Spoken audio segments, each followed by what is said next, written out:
this video, I'm going to show you how to upload multiple sites at the same time so you can avoid setting up each of your backup jobs one at a time. So with this instructional video, we're going to show you how to use the import site feature so you can upload multiple sites at the same time. Now before we continue with this, it's highly suggested that you go into the help videos and watch the adding your source FTP and adding your source database videos, because they're going to take you through a couple of steps that are going to be kind of important for you. When we move forward, you'll see that this is the spreadsheet that's used for uploading all of your site and database information. Now there's certain parts that you're going to need to know about. For example, the FTP user. You see here we have two different styles of FTP usernames. If you're familiar with cPanel, you'll know that typically your cPanel will use the first 8 or so letters from your domain name. Not always, but that's a common case. And then the second one, what this is an FTP user that's created by you in your cPanel. And there is a distinct difference on how things get set up. That's why it's important that you watch those videos, because essentially you need to know if you're using the default FTP username. Then when you set up your path, you need to specifically make sure that you have this particular path both for here and for the database. You notice it says public_HTML with a slash at the end. Otherwise, if you're using one that you set up yourself as instructed in those help videos, you'll only need the slash. Okay, so make sure you watch that. And it's also going to help you with your acquiring your database information as well. Okay, so moving forward, if you have a handful of sites that you'd like to add at the same time, you're going to go to the source configuration screen and you're going to click on the import sites button, and it's going to take you here. Now this serves two purposes. Here you're going to download that file that you saw. This is the default file. Making sure to note all of these fields here should remain the same. You shouldn't change this first row. They all match up specifically with what you see inside Quirkel, and I'll show you that in just a second.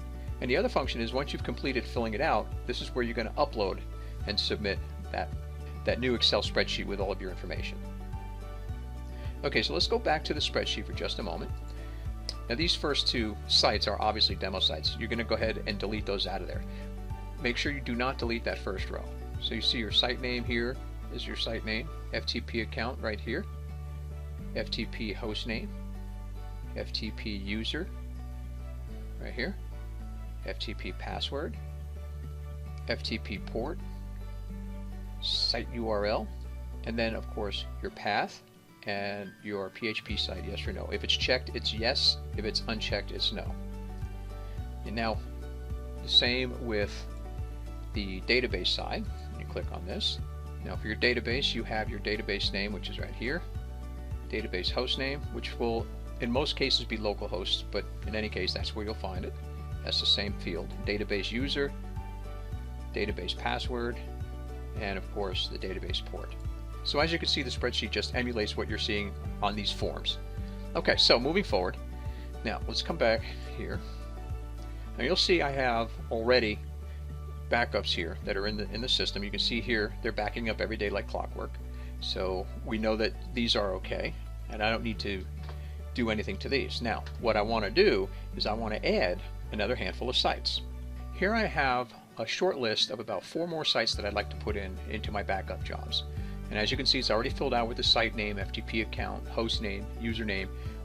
Passwords are not in there for obvious reasons, and so on and so forth. These are all filled in. Now, again, refer back to the other video about the difference between the FTP users and the paths. Okay, that's very, very important that you do that. And we also have database information ready to go. So what I'm going to do now is I'm going to pause this video so I can put my passwords in, and then I'm going to show you how to upload, and we'll see the results. Now, bear in mind that when you download the file, the sample file, it's going to come up as a read-only. Okay, so once you fill this out, do a save as, and save it to your desktop or someplace on your local computer for further uploading when you're completing filling it out. Okay, so now I'm going to go ahead and pause this. I'm going to fill in my blanks, and I'm going to do an upload, and we'll see how it goes. Okay, and we're back. So let's go back to the import sites, and we're going to go ahead and browse. And as you can see, I've saved my file. I'm going to go ahead and double click, and we're going to go ahead and submit. This should take just a minute or two. Now, as you can see, we come up with an error. So when you see this, it's telling you that there's a problem in your file. So let's go ahead and we'll download the error file and we'll see what the problem is. So as you can see, it's telling you right here under reason.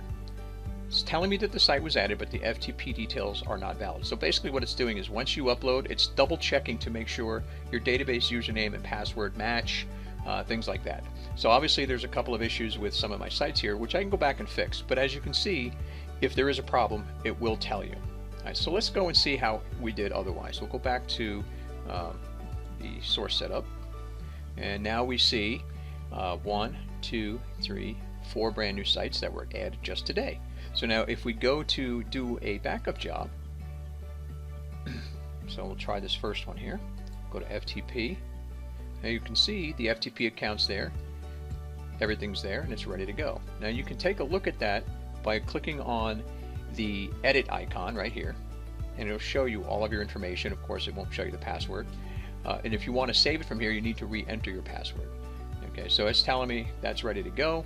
We'll come back here, and now you can set up your job. Now, same thing for databases. We'll come back over here. And now this is also demoed in another video, but another way to see if you've connected correctly is when you're on this page for schedules, go ahead and click on the show files. And if it opens and you can see your tables, you know it's connected. Okay, so on my error, it's telling me one of those two. So let's go ahead and see what that looks like. Now, as you can see, it did not set up the database because it could not confirm the database settings.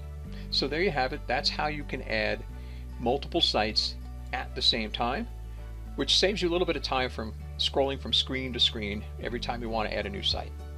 Okay, if you have any questions or you have any issues, feel free to submit a help desk ticket up here at the support desk, and we'll be more than happy to assist you. Thank you.